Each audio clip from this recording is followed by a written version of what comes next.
آپ کو یاد ہوگا کہ اپنی پہلی تقریر میں وزیر اعظم نے ایک سی ٹی سکین اٹھایا تھا اور اس بات کی نشاندہی کی تھی کہ پاکستان کے کچھ علاقوں میں آدھے بچے جو ہیں وہ سٹنٹنگ کا شکار ہیں، یعنی کہ وہ خوراک کی کمی اور دیگر محرومیوں کی وجہ سے نہ تو ان کا جسم بڑھتا ہے، نہ ان کی جو ذہنی صلاحیت ہے وہ پوری طرح پنپ سکتی ہے۔ یہ ملک کی ترقی کے لیے ایک بہت بڑا خطرہ ہے اور وزیر اعظم نے یہ وعدہ کیا تھا کہ ہم اس کے لیے اسپیشل پروگرام لے کے آئیں گے۔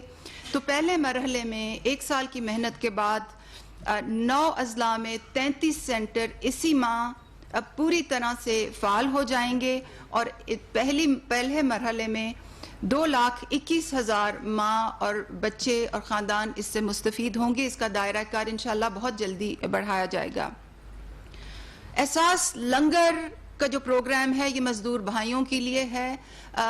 پبلک پرائیویٹ پارٹنرشپ کے تحت گورنمنٹ کو زیرو خرچے کے ساتھ ملک بھر میں لنگر بنائے جا رہے ہیں۔ ابھی تک 12 لنگروں کا قیام ہو گیا ہے اور انشاءاللہ اس کام کو اگلے سال بہت تیزی سے آگے بڑھایا جائے گا۔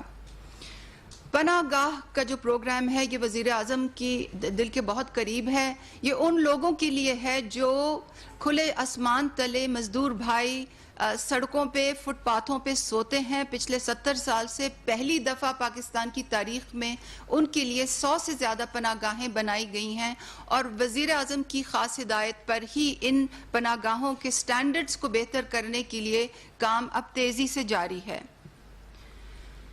پچھلے سال پاکستان کی تاریخ میں پہلی دفعہ یتیم خانوں کے سٹینڈرڈز بہتر بنانے کے لیے کمیٹی کی تشکیل دی گئی۔ وہ کمیٹی 1 سال میں 14 دفعہ ملی ہے اور انشاءاللہ یتیم خانوں کے سٹینڈرڈز اور اس سے متعلقہ مانیٹرنگ اینڈ ایویلیویشن کا نظام بہت جلد ہی معرض وجود میں آ جائے گا۔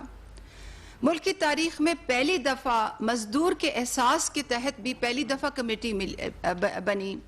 اس نے بھی 1 سال میں 13 دفعہ میٹنگز کی اور ان کی سفارشات پر کام بہت تیزی سے جاری ہے۔ احساس کے تحت 2 پروگراموں کا ابھی باقاعدہ اجرا نہیں ہوا مگر ان پہ کام بہت تیزی سے پچھلے 1 سال پہ چلا جا رہا ہے۔ ایک احساس بچوں کے وظیفے کا پروگرام ہے جس کو پورے سال ہم نے ڈیجیٹائزیشن پہ بہت محنت سے کام کیا ہے۔ انشاءاللہ پاکستان کے تمام اضلاع میں یہ بچوں کے وظیفے کا یہ پروگرام اگلے 15 دن میں اس کا باقاعدہ اجرا ہو جائے گا۔ اس کے علاوہ احساس تحفظ کا پروگرام پاکستان کا پہلا شاک اورینٹڈ سیفٹی نیٹ ہے۔ یہ ان لوگوں کے لیے ہے جن کے پاس انصاف کارڈ نہیں ہے اور جن کے اوپر اچانک کوئی بڑا طبی خرچہ آ جائے جو انگریزی میں جسے کیٹاسٹرافک ایکسپینڈیچر کہتے ہیں۔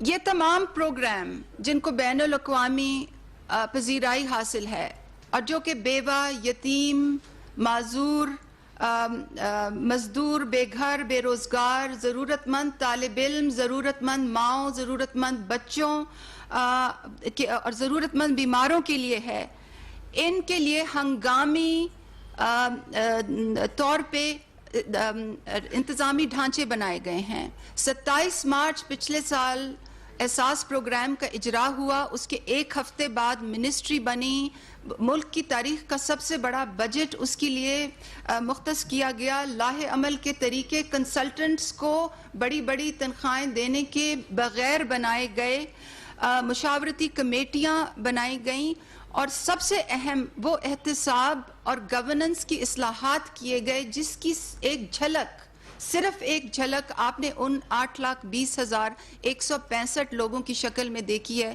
جو کہ حکومت پاکستان سے ناجائز طور پر سماجی تحفظ کے وظیفے لیتے تھے۔ اس کے علاوہ پچھلے 1 سال میں ہم نے بہت سے ڈیجیٹل انٹرفیسز پہ بھی بہت تیزی سے کام کیا ہے۔ 10 مہینے میں پروکیورمنٹ کی ہے، بائیو میٹرک پیمنٹ سسٹم کی، ڈیٹا انالیٹکس کا تمام نظام بنایا ہے، وہ نظام بنایا جس کے ذریعے SMS کے تھرو ریکویسٹ لی جاتی ہیں جو آپ نے 81-71 کی اسکیم میں دیکھا، اور آپ نے دیکھا کہ اس تمام محنت کے نتیجے میں یہ ممکن ہو سکا کہ احساس ایمرجنسی کیش کے ذریعے ملک کے آدھے خاندانوں کو ہم 12,000 روپے مصیبت کی گھڑی میں کووڈ کے تناظر میں پہنچا سکیں. یہ تمام محنت کا ہی نتیجہ تھا کہ یہ کام ہم کر سکے. اور احساس پروگرام کے تمام پروگرامز کی طرح احساس ایمرجنسی کیش بھی دیانتداری سے ہوا, ایک منظم انداز میں ہوا, ایک شفاف طریقے سے ہوا, اور وزیر اعظم کی خاص ہدایت پر غیر سیاسی بنیادوں پہ ہوا, جس کی جھلک آپ اس چیز میں دیکھ سکتے ہیں کہ سندھ کا آبادی کے تناسب سے تو 22% ملک میں حصہ ہے, مگر ان کو احساس ایمرجنسی کیش میں 31% حصہ دیا گیا. احساس کا سفر ابھی جاری ہے, ابھی صرف 15 ماہ ہوئے ہیں. انشاءاللہ اگلے سال میں اس پر اور تیزی سے کام ہوگا, کیونکہ کووڈ کے بعد ہمیں یہ معلوم ہے کہ غربت کی شرح میں زیادتی آئے گی, اس لیے احساس پہ اور تیزی سے کام ہوگا. پروگراموں کو وسعت دی جائے گی, نئے پروگرامز لائے جائیں گے, جو آن گوئنگ پروگرامز ہیں ان کو زیادہ مربوط بنایا جائے گا. ہمارا جو سروے ہے وہ انشاءاللہ سال تک اس کو ہم ختم کریں گے, اور سب سے اہم لوگوں کی احساس پروگرام تک رسائی کو یقینی بنایا جائے گا, اور اس میں آپ سب کی ہمیں بہت مدد اور معاونت درکار ہوگی. تو میں آج وزیر اعظم کا خاص شکریہ ادا کرنا چاہتی ہوں کہ ان کی رہنمائی کے بغیر اور ان کی سپورٹ کے بغیر نہ تو صرف یہ پروگرامز کو جلدی لانا مشکل تھا, مگر وہ بہت سخت اصلاحات بھی مشکل تھیں جو ہم نے ساتھ ساتھ کی ہیں. اور میں اپنے سب کابینہ کے سینئر ساتھیوں کا بھی شکریہ ادا کرنا چاہتی ہوں, کیونکہ احساس میں تمام حکومت کی نیک نیتی شامل تھی. آپ کا توجہ کا بہت شکریہ.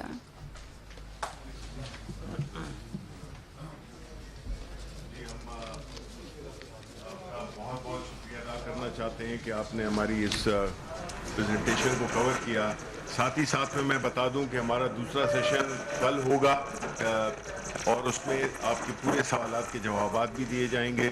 اور اس دوران میں آپ کو یہ بھی بتانا چاہتا ہوں کہ ہم نے اس کو ایک کتابی شکل بھی دی ہے, جس میں کہ ساری ہماری حکومت کی جو بھی 2 سالہ پرفارمنس ہے وہ اس سے ریفلیکٹ کرتی ہے. Thank you.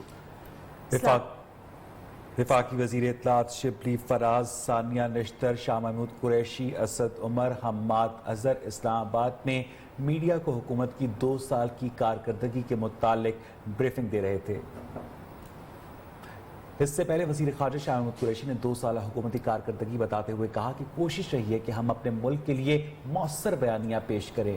ہم نے دوست ممالک کے ساتھ تعلقات کو مستحکم بنانے کی کوشش کی ہے. بھارت کی پالیسی رہی پاکستان کو سفارتی محاذ پر تنہا کیا جائے. مسئلہ کشمیر کو عالمی سطح پر عمران خان نے اٹھایا. چین کے ساتھ شراکت داری کو اقتصادی شراکت داری میں تبدیل کرنے کی پالیسی بنائی. افریقی ممالک کے ساتھ تجارت کا نیا باب شروع ہو رہا ہے. افغانستان میں امن کے لیے ملٹری حل پر اربوں ڈالر خرچ کیے گئے. وزیر اعظم کہتے رہے افغانستان کا حل سیاسی ہے. آج پوری دنیا افغانستان کے سیاسی حل کو ترجیح دے رہی ہے. آج دنیا پاکستان کی بات کو قبول کر رہی ہے. وزیر خارجہ کورونا کی وجہ سے دنیا کو منظر منامہ بدل رہا ہے. عوام ذاتی مفادات کی سیاست کو مسترد کر چکے. جمہوریت میں حکومت عوام کو جواب دہ ہوتی ہے. وفاقی وزیر اطلاعات شبلی فراز کا کہنا ہے ہمارا مقصد حکومتی کامیابیوں کی تشہیر نہیں, سیاست کا مقصد فلاح ریاست کا قیام ہے. عمران خان کی قیادت میں تحریک انصاف نے غلط اور صحیح کی تفریق کی سیاست کی. وزیر اعظم کی یہی سوچ ہے ملک کو آگے کیسے بڑھایا جائے. ہم نے جغرافیائی طور پر ملک حاصل کر لیا, نظریاتی طور پر سرحدیں عبور نہیں کر سکے. دشمن معیشت کو نقصان پہنچانا چاہتا ہے اور افراتفری پھیلانا چاہتا ہے. وزیر اعظم کی قیادت میں اس جنگ کا بھرپور مقابلہ کریں گے. ملک کی معیشت کے حوالے سے بات کرتے ہوئے مشیر خزانہ عبدالحفیظ شیخ کا کہنا تھا کہ پہلی کوشش ہے کہ ملک کو بحران سے نکالا جائے اور استحکام دلایا جائے. ہم نے قرض لے کر خود کو بہت کمزور کر لیا تھا. 5,000 ارب روپے ماضی میں لیا گیا قرض ادا کیا. حکومت نے بڑے فیصلے کیے. IMF سے تعلق بنایا, فیصلہ کیا آزاد بنیاد پر پاکستان کو آگے لے کر جانا چاہیے. ٹیکسز کے نظام کو بہتر کرنے کی کوشش کی. کورونا کی وجہ سے ٹیکس ریونیو بہتر ہوا. حکومت نے پہلی بار اخراجات میں کمی کی. صدر اور وزیر اعظم ہاؤس کے فنڈز کم کیے گئے. حکومت نے کاروباری طبقے کو سستے قرضے فراہم کیے.